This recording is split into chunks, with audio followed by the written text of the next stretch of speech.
A direção do Internacional foi ao Rio de Janeiro e garantiu milhões de reais aos cofres do clube.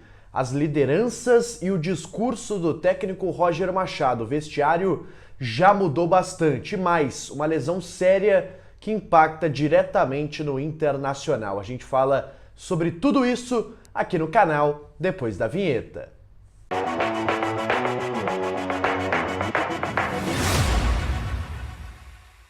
Vamos lá, pessoal, vamos falar do Internacional nesta terça-feira. O dia não começou bonito aqui em Porto Alegre, mas a gente está aqui de volta para falar sobre Internacional para você que está em todo o estado, em todo o Brasil ou em todo o mundo acompanhando aqui o canal Sonda Repórter. Eu quero começar, pessoal, com uma informação que ela é muito triste em relação ao jogador que pertence ao Internacional. Eu estou falando do David, jogador do Vasco da Gama, que na última partida sofreu uma lesão gravíssima, lesão no ligamento cruzado anterior do joelho, que é a mesma lesão que teve, por exemplo, o Gabriel Mercado, que teve o goleiro Ivan do Internacional. É uma lesão muito grave que tira o jogador por meses do futebol. Então, infelizmente, o David teve essa lesão.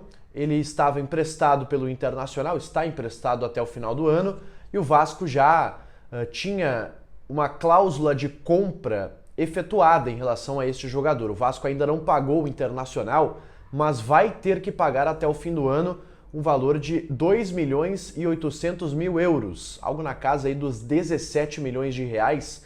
Isso já está acordado, ele bateu a meta de jogos da temporada e o Vasco é obrigado a comprar o jogador, mesmo com a lesão. Então a lesão ela não impacta na negociação, na venda do David ao Vasco da Gama, que está sacramentada, e o dinheiro deve entrar até o final desta temporada. Inclusive o Inter conta já com esse valor no seu orçamento para fechar justamente aquele orçamento de venda de jogadores, os 135 milhões de reais que o Inter orçou lá no início da temporada. Então David teve uma grave lesão, não joga mais pelo Vasco nesse ano, volta só no segundo semestre do ano que vem, mas o Inter já garantiu esta venda porque o David já bateu a meta de jogos mínimos para acertar em definitivo com o Vasco da Gama.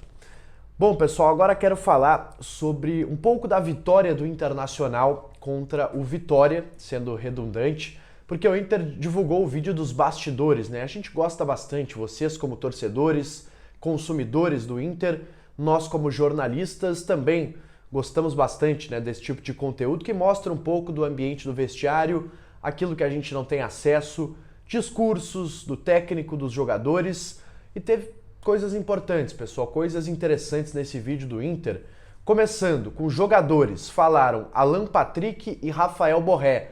O Borré que inclusive não esteve no jogo, ele estava de fora por conta de uma lesão, aliás, ele deve seguir de fora ainda contra o Corinthians, jogo nesse sábado, mas estava no vestiário e deu um discurso importante antes da partida. Também falou o técnico Roger Machado, e a gente ouve esse compilado do que foi o vestiário do Inter ainda antes da partida contra o Vitória. Vitória por 3-1 no estádio Beira-Rio. Humildade, rapaziada, humildade. Saber que nós vamos ter que correr pra caralho, lutar pra caralho pra conseguir a vitória. Boa, mano, é isso. Depende de nosotros, gente, depende de nosotros, siempre depende de nosotros. Lo que hagamos nosotros. Deixemos en eso hoy. Tudo que eu falei anterior, tudo que cada um de vocês falaram anteriormente sobre o que a gente precisa fazer dentro de campo do ponto de vista estratégico, já está dito.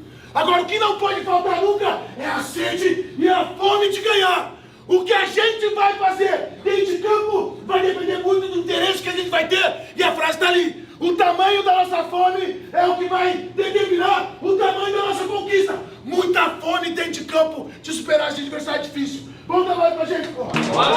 Pois é, pessoal, novas lideranças vão aparecendo, jogadores que falam no vestiário antes e depois do jogo, e certamente o Rafael Borré é uma dessas lideranças, jogador que chegou nessa temporada ao clube, mas experiente, com muitos anos de Europa, também vai agregando ao elenco.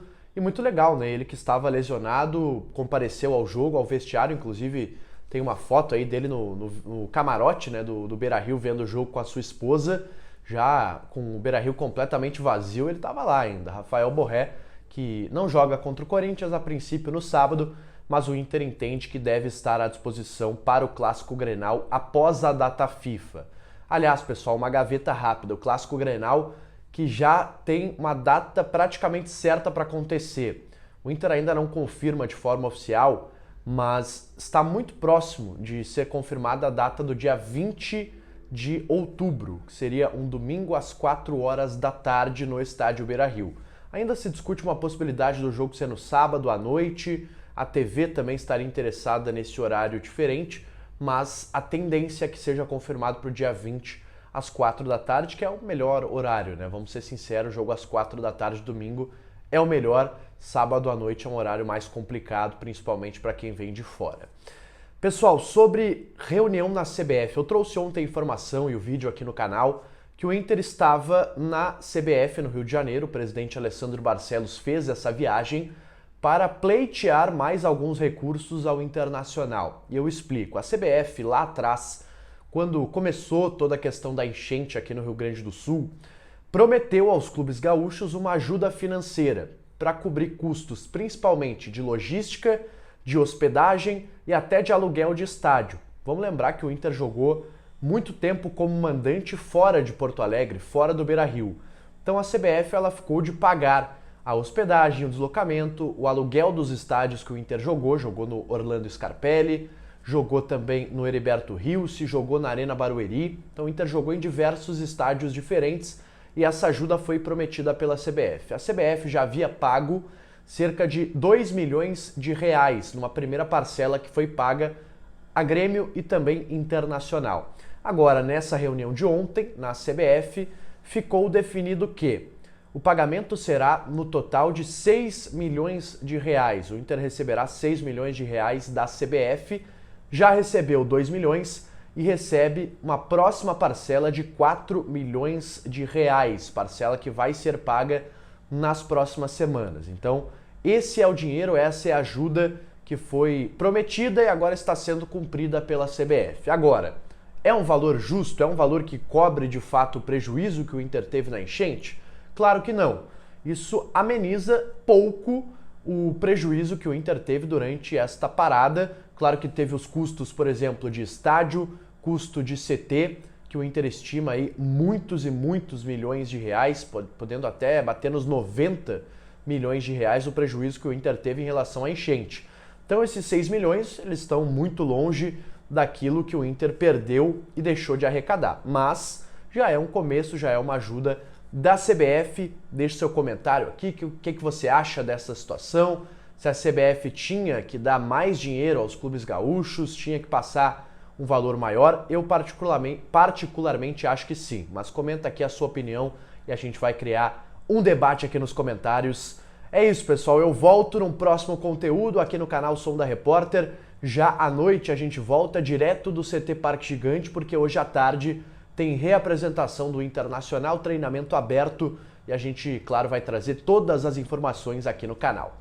Peço para que você deixe o seu like, pessoal, se inscreva aqui no canal, ative as notificações, recomenda aí para um amigo, para uma amiga, para um tio, para um parente, para um familiar, para o cachorro, para o papagaio, e a gente, claro, volta todos os dias. Eu volto num próximo conteúdo aqui no canal Som da Repórter. Valeu, pessoal!